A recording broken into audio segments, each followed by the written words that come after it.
नमस्कार दोस्तों, कैसे हैं आप सब। आई होप आप सब बहुत अच्छे होंगे। तो जैसा कि आप सब जानते हैं, हम क्लास 10 साइंस चैप्टर नंबर 9 आनुवांशिकता एवं जैव विकास वाला टॉपिक पढ़ रहे हैं, जिसमें हमने 9.1 एंड 9.2 टॉपिक कर लिया। और आज हम करेंगे टॉपिक नंबर 9.3, जिसमें हम विकास के बारे में पढ़ेंगे, यानी कि एवोल्यूशन किस तरीके से होता है।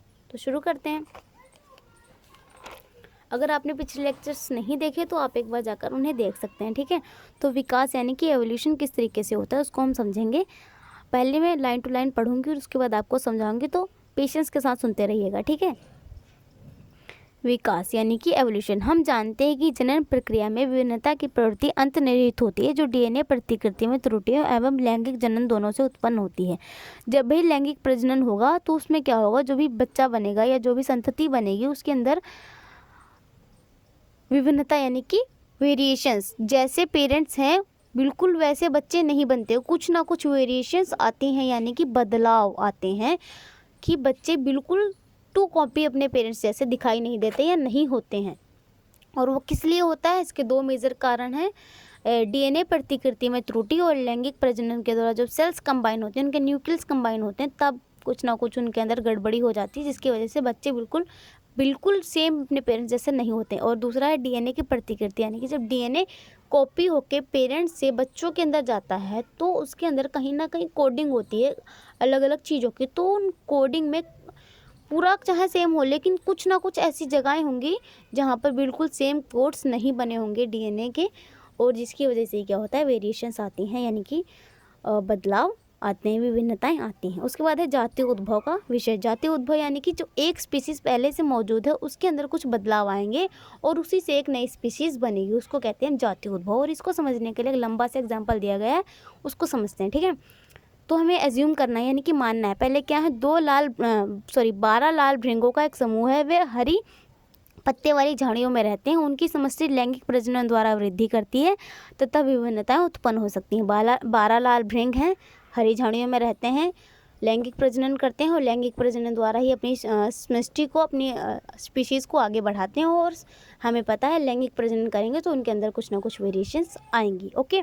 अब प्रथम स्थिति क्या है, जनन के दौरान एक रंग की विभिन्नता का उद्भव हो सकता है, जिससे समष्टि में लाल रंग के बजाय हरा रंग दिखाई देता है। हरा भृंग अपना हरा रंग अपनी संतान में स्थानांतरित करते हैं, जिससे सभी संतति का रंग हरा होगा। कोए हरी पत्तियों में, यानी कि कौवे जो होते हैं वो हरी पत्तियों में हरे भृंग को देख व खा नहीं सकते, जबकि लाल भृंग का लगातार शिकार होगा तथा लाल भृंग हरे भृंगों की अपेक्षा कम मात्रा में रह जाते हैं। अब देखो यहाँ पर क्या मतलब समझाया गया है। हमें पता है जब भृंग प्रजनन करेंगे या लैंगिक जनन करेंगे तो उनके अंदर कुछ ना कुछ वेरिएशंस आएंगी। और क्या होता है, पहले सारे लाल भृंग हो रहे थे, उनमें से क्या हुआ, कुछ वेरिएशन आई, कुछ विभिन्नता आई, जिससे एकदम से उनमें एक हरा भृंग का विकास हुआ, हरे भृंग का जन्म हुआ।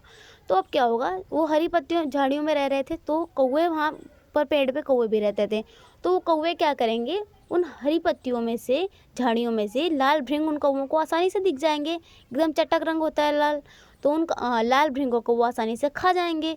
और जो हरे भृंग का जन्म हुआ है वो तो बच जाएगा और वो अपनी समष्टि को, अपनी स्पीशीज़ को आगे बढ़ाएगा, प्रजनन करके बढ़ाता जाएगा। तो क्या होगा, लाल भृंग लगातार कौवों द्वारा शिकार होते रहेंगे, जबकि हरे भृंग बच जाएंगे। तो ये पहला केस हो गया, ठीक है।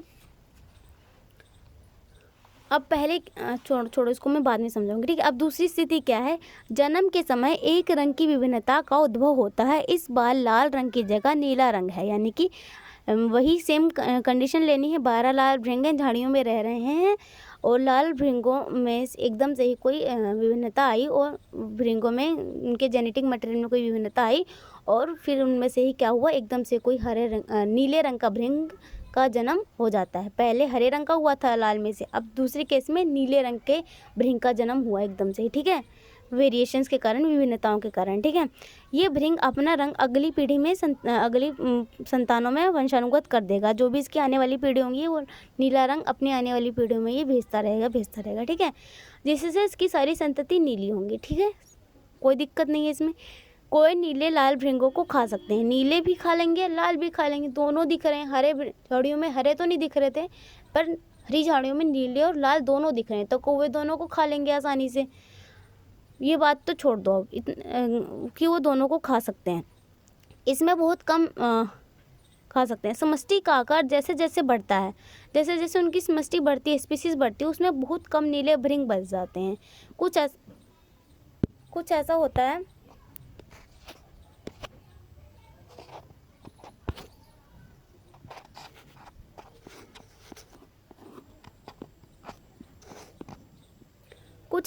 है कि एकदम से ही लाल भृंग खूब सारे मात्रा में बच जाते हैं और नीले भृंग बहुत कम संख्या में बचते हैं।